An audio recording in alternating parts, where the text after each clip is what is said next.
ये Cessna plane Kalahari desert के ऊपर से गुजर रहा था। इस प्लेन के अंदर मौजूद वो 5 लोग रेगिस्तान को देख रहे थे। ये यादगार सफर उनका बहुत ही मुश्किल होने वाला था। इतने बड़े रेगिस्तान में इंसान का रहना नामुमकिन है। प्लेन में कुछ खराबी की वजह से पायलट ने इतने बड़े रेगिस्तान में प्लेन को ही क्रैश लैंड करवा दिया। अफ्रीका का Kalahari desert 9 lakh square kilometre में फैला हुआ है। ये दुनिया का सबसे 5वां बड़ा डेजर्ट है। ये सारा डेजर्ट की तरह तो सूखा नहीं है, लेकिन यहाँ पे 300 से ज्यादा जानवरों की प्रजातियां पाई जाती हैं। यहाँ पे सबसे ज्यादा संख्या है वो हाथियों की है। ये डेजर्ट इतना बड़ा है कि इसको देखने के लिए अलग अलग देशों से लोग आते हैं।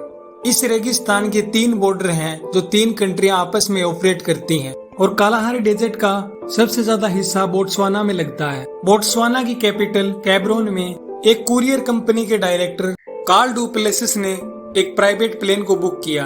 वो अपना दोस्तों को कालाहारी डेजर्ट दिखाना चाहते थे और वो 600 किलोमीटर दूर मोन नाम के गांव में ले जाना चाहते थे। उनका ट्रिप का मतलब था एडवेंचर के साथ बिजनेस भी किया जाए। और इस सफर में उनके दोस्त माइक निकोलिस और उनकी वाइफ लेनिट निकोलिस और जहाज के पायलट कोस्टा मार्कोंड भी शामिल थे।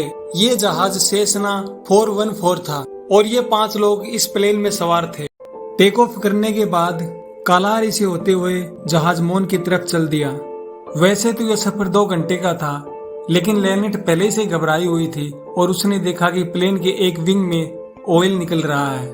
पहले तो लगा ये नॉर्मल है, लेकिन उसके बाद उसने ये बात पायलट को बताई।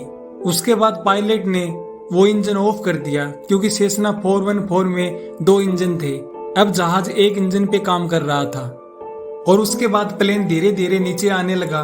पायलट ने कैब्रोन के एयर टावर से कांटेक्ट किया, लेकिन वहां से कोई जवाब नहीं मिला।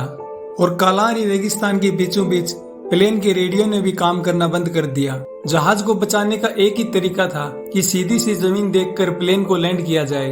प्लेन बहुत ही कम ऊंचाई पे उड़ रहा था, इसलिए पायलट को जल्दी से कोई जगह देखनी थी लैंडिंग के लिए।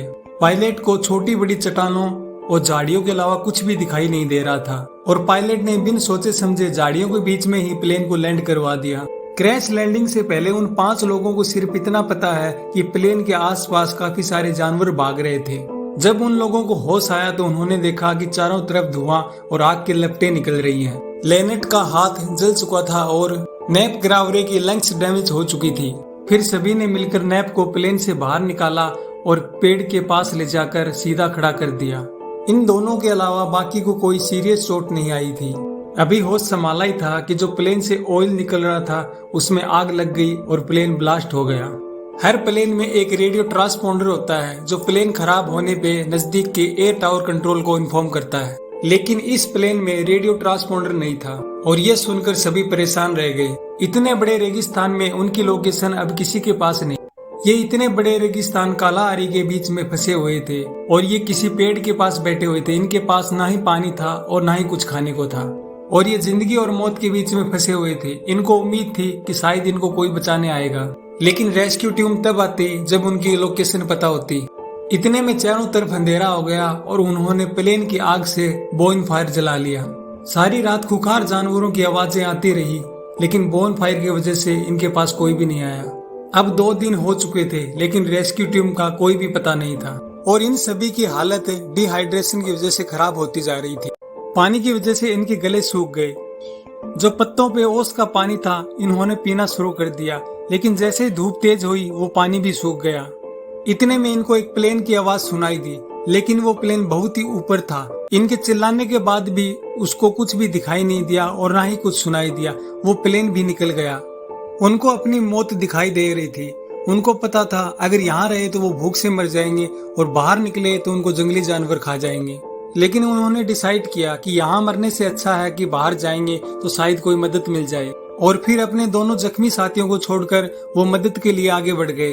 अब दूसरा दिन भी खत्म होने वाला था। क्रैश साइट पे लेनेट और नैप की हालत बहुत ही खराब हो चुकी थी।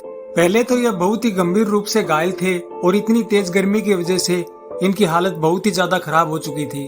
और दूसरी तरफ कार्ल और पायलट को पूरा दिन चलने के बाद भी पानी की कोई भी जगह नहीं मिली। फिर दूसरे दिन रात को बारिश हुई, लेकिन वो बारिश ही बहुत ही कम थी। वो बारिश इतनी नहीं थी कि इनकी प्यास बुझ जाए। प्लेन क्रैश को पूरे 3 दिन हो चुके थे। सभी की हालत खराब हो चुकी थी क्योंकि ना ही किसी के पास पीने का पानी था और ना ही कुछ खाने का था। और दूसरी तरफ कार्ल और पायलट कोस्टा को भी कोई मदद नहीं मिली।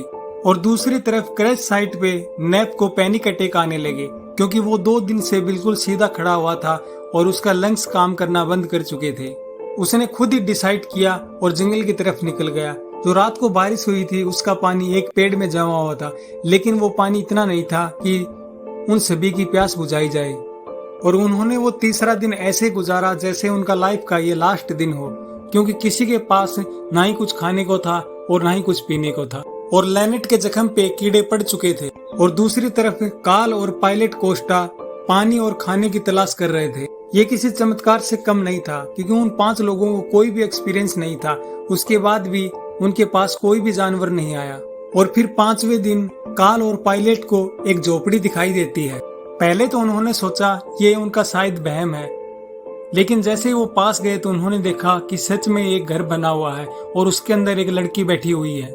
ये सब देखकर वो बहुत ही खुश हुए और उन्होंने पानी देखा और सभी ने पानी पिया। और फिर रेडियो से एयर टावर कंट्रोल को सारी जानकारी बताई।